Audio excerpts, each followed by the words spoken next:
Hello, and welcome to episode one, the first in a new series called the Superconscious Couple.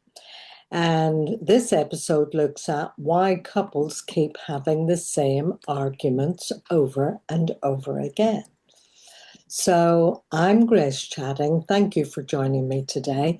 And I'm a psychotherapist, relationship coach, and author of The Superconscious Couple. And in this series, I do want to invite you into a different way of understanding relationships altogether, a whole different way of looking at issues that come up in relationships. So it's not simply through communication techniques or surface advice, but through awareness. So where this came from, over many years of working, many years, decades of working with couples, families, individuals, I've come to see that something most people are never taught. And really, in truth, I've had to work it out myself. The real problem in relationships is often not the visible problem at all. A couple may believe that they are arguing about money, intimacy, parenting, emotional availability, all those things, household responsibilities, or time together. And yet, underneath the visible issues, there's often another process unfolding quietly beneath conscious awareness. I think of it like if you're wading out to sea, you're on a nice sunny day and you're going out, and the sea looks all calm and peaceful.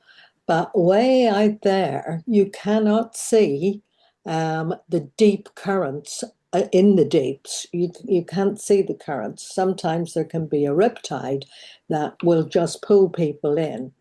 And in a way, in our day-to-day life, there are patterns like currents. Until the pattern itself becomes visible, couples tend to repeat the same emotional experience, even when both people genuinely love each other. And I mean, I've had lots of couples come to see me and they say, well, we love each other. We're mostly happy. It's great. If only it wasn't, we have these great big explosive arguments periodically over and over again. And actually, it's becoming more frequent.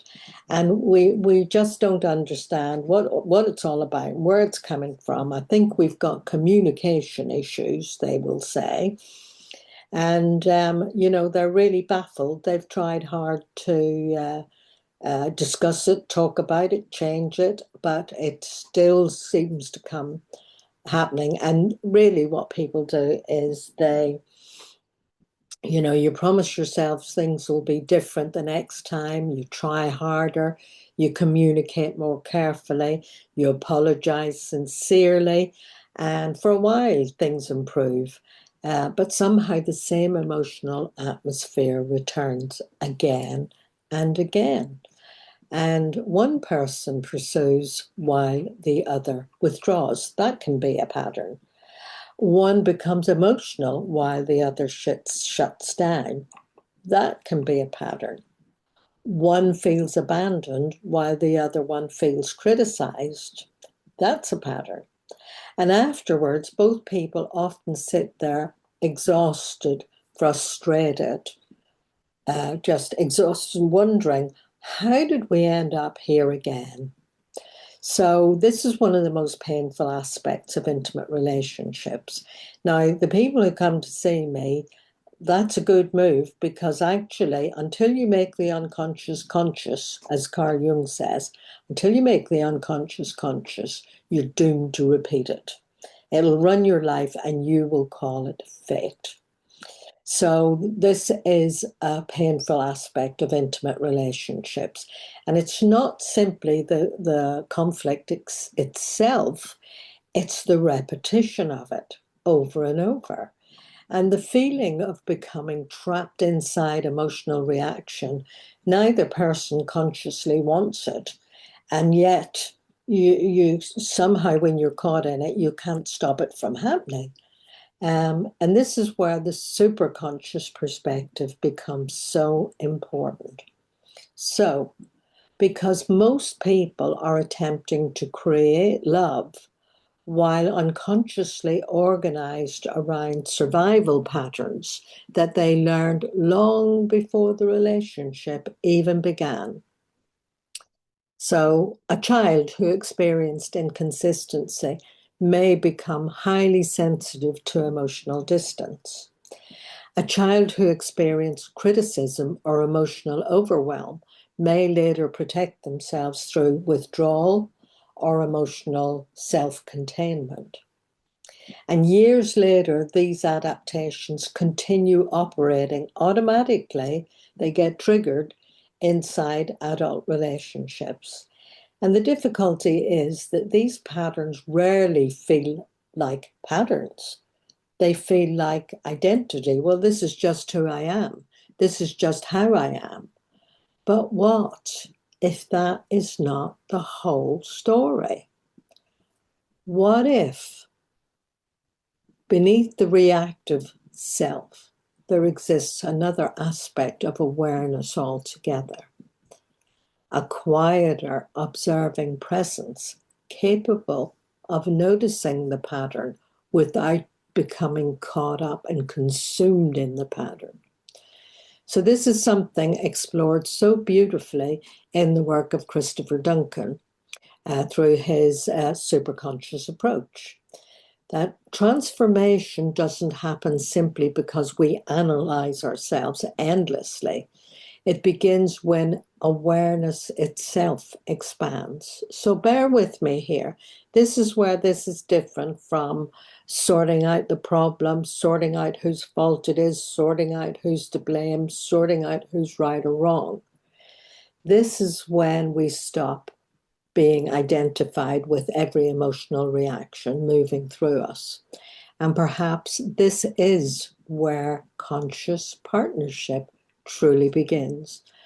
Not with perfection and not, with never becoming reactive, but with the growing ability to notice, to pause,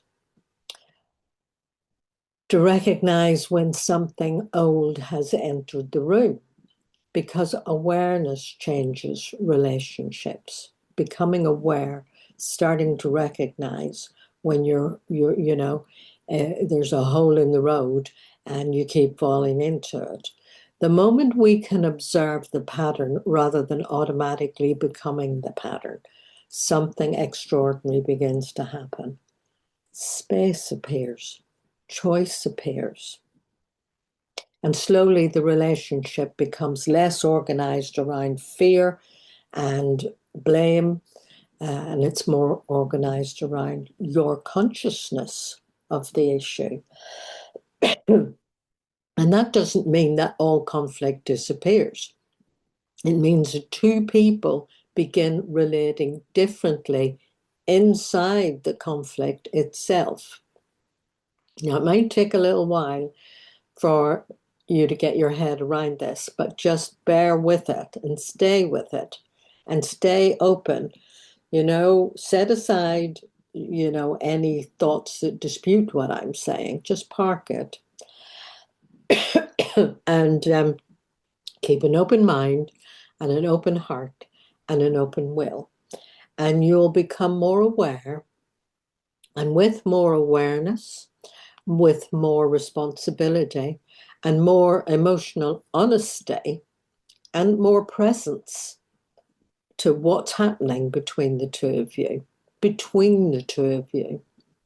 over time, something softer begins emerging between you. And it's not performative love, and it's not anxious attachment masquerading as love. It's not even emotional bargaining, but it's something steadier, more conscious, more spacious, more real and authentic. So this series is not about fixing your partner. It's not even about fixing you. It's about it's not about becoming endlessly self-improving in the hope of finally being lovable enough.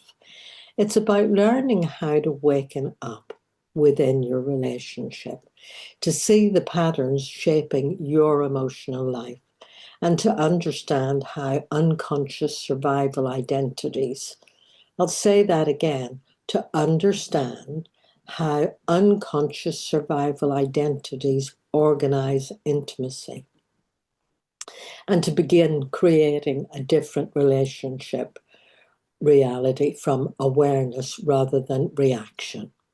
So if this resonates with you at all, I'd love you to subscribe and follow the series, and perhaps more importantly, begin noticing your own patterns with gentleness rather than with criticism or judgment. And, I think you may find that it'll emerge through becoming more conscious within yourself, and more aware of what goes on in the space between you and your partner. So thank you for being here, and I'll see you in the episode 2 of the Superconscious Couple. Bye for now.